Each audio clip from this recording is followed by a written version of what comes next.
15ই ফেব্রুয়ারি 2026। আজ হচ্ছে মহাশিবরাত্রি। আর আজকের এই শুভ দিনে আমি চলে এসেছি সালকিয়ার বঙ্গেশ্বর শিব মন্দিরে। এই মন্দিরে আসলে আপনারা এই মন্দিরে যে দুটো আকর্ষণীয় জিনিস সেটা তো দেখতে পাবেনই, সঙ্গে দেখতে পাবেন এই মন্দিরের প্রাকৃতিক সৌন্দর্য। সামনেই রয়েছে গঙ্গা।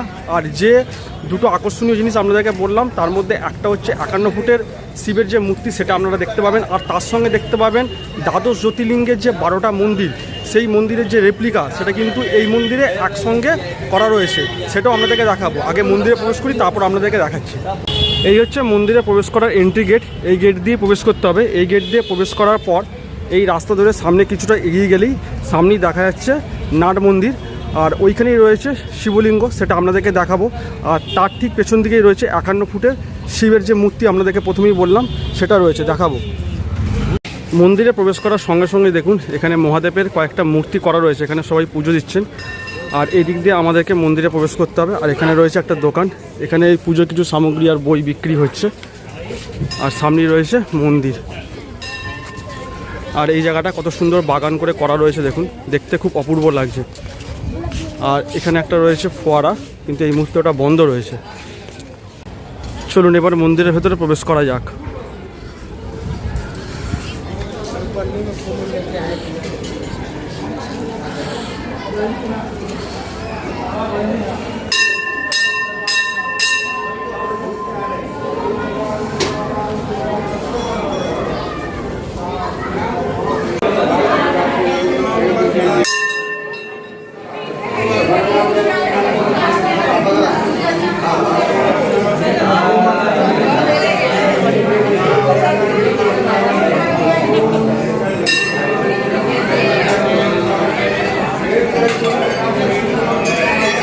শিবলিঙ্গের উল্টো দিকেই রয়েছে নন্দী মহারাজের একটা মূর্তি, দেখাই আপনাদেরকে একটু।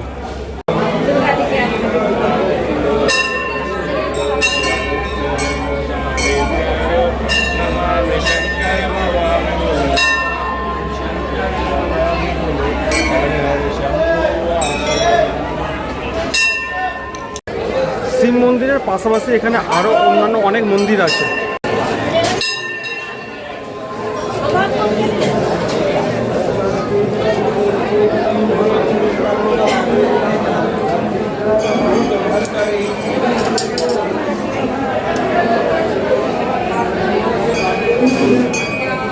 এই মন্দিরের প্রথম যে মেন আকর্ষণ 51 ফুটের শিব মূর্তি, সেটা হচ্ছে এই মন্দিরের পেছন দিকেই। এই মুহূর্তে আপনারা সেটা দেখতে পাচ্ছেন, কতটা বড় দেখুন। আর সামনেই হচ্ছে এখানে গঙ্গা।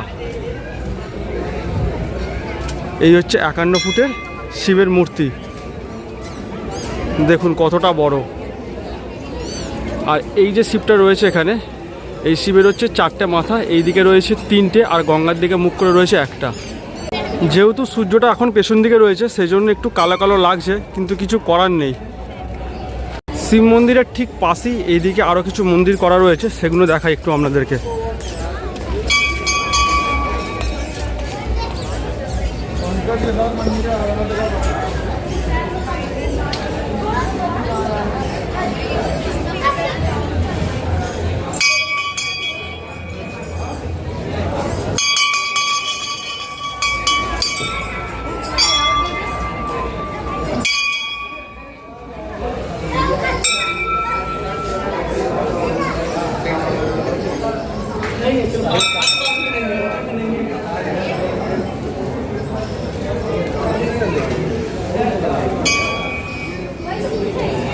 এই মন্দিরের দ্বিতীয় যে আকর্ষণ দ্বাদশ জ্যোতির্লিঙ্গের যে মন্দির, মানে রেপ্লিকা যেগুলো করা রয়েছে, সেটা হচ্ছে এই যে গুহা মতো দেখতে পাচ্ছেন, এর ঠিক ভেতরেই রয়েছে। আর গুহার ওপরে দেখুন এখানে একটা মহাদেবের মূর্তি রয়েছে, আর এখানে একটা ঋষিমুনি রয়েছে, ওখানে মাতা পার্বতী রয়েছে, আর নিচে একটা গঙ্গা দেবীর মূর্তি করা রয়েছে। আর এর নিচ দিয়েই চলে যাব দ্বাদশ জ্যোতির্লিঙ্গের যে মন্দির করা রয়েছে সেখানে।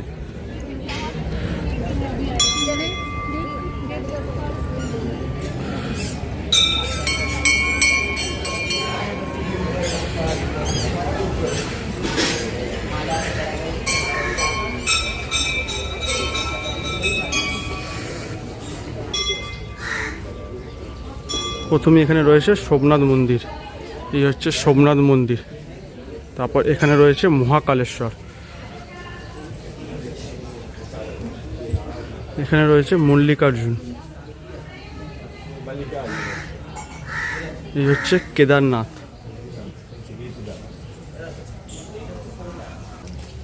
এটা হচ্ছে ত্রয়ম্বকেশ্বর।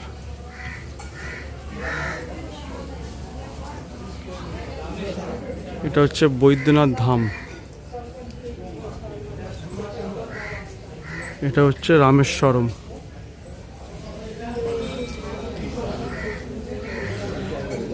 এটা হচ্ছে নাগেশ্বর।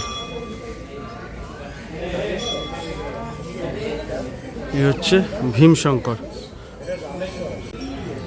এটা হচ্ছে ওঙ্কারেশ্বর।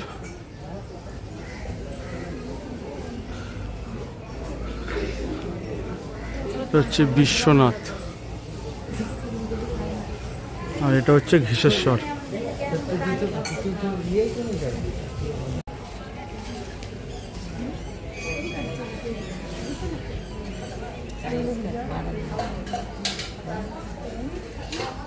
छोड़ा जाएगा।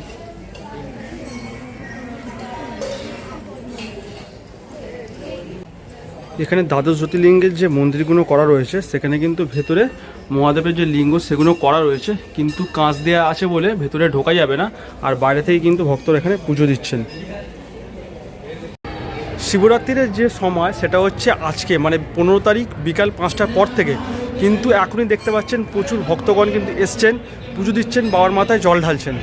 এইবার আপনাদেরকে বলি আপনারা এখানে কিভাবে আসবেন। আপনারা যদি কলকাতার দিক থেকে এই মন্দিরে আসতে চান তো সেক্ষেত্রে এই যে গঙ্গা দেখতে পাচ্ছেন, গঙ্গার ওপারই হচ্ছে আইরিটোলা ঘাট।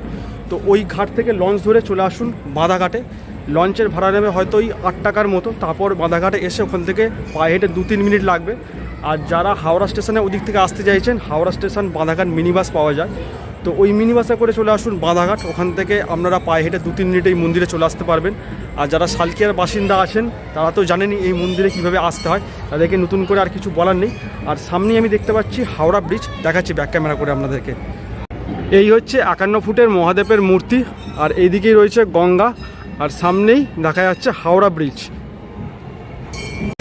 51 ফুটের যে মহাদেবের মূর্তি রয়েছে ঠিক সেই মূর্তির নিচেই একটা ফুলের দোকান রয়েছে। আপনারা যদি এখানে পুজো দিতে চান তো এখান থেকে ফুল কিনে নিতে পারেন। এই হলো দোকানটা।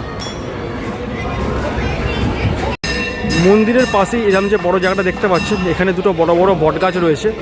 আর এই যে জায়গাটা আছে এখানে একটা স্টেজ মতো করা রয়েছে, যখন ঠাকুরের নাম কীর্তন হয় তখন ওই স্টেজের মধ্যেই হয়। আর এখানে এই যে বড় জায়গাটা, এই জায়গাতে সমস্ত ভক্তরা বসে ওই নাম কীর্তনে কিন্তু অংশগ্রহণ করেন। আপনাদেরকে এই মন্দিরের টাইম সম্বন্ধে একটু বলে রাখি। এই মন্দিরটা খোলা হয় ভোরবেলা 5টার সময়, আর খোলা থাকে বেলা 12টা পর্যন্ত।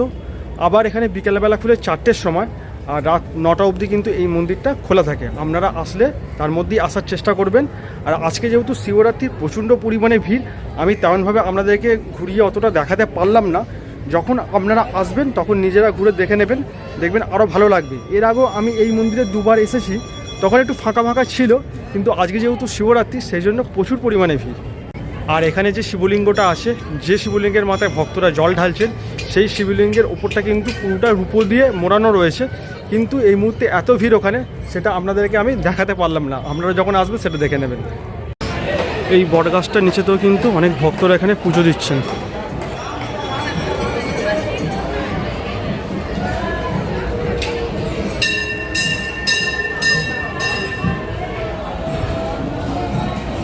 আজকের এই সালকিয়া বঙ্গেশ্বর শিব মন্দিরের ভিডিওটা কেমন লাগলো অবশ্যই কমেন্ট করে জানাতে ভুলবেন না।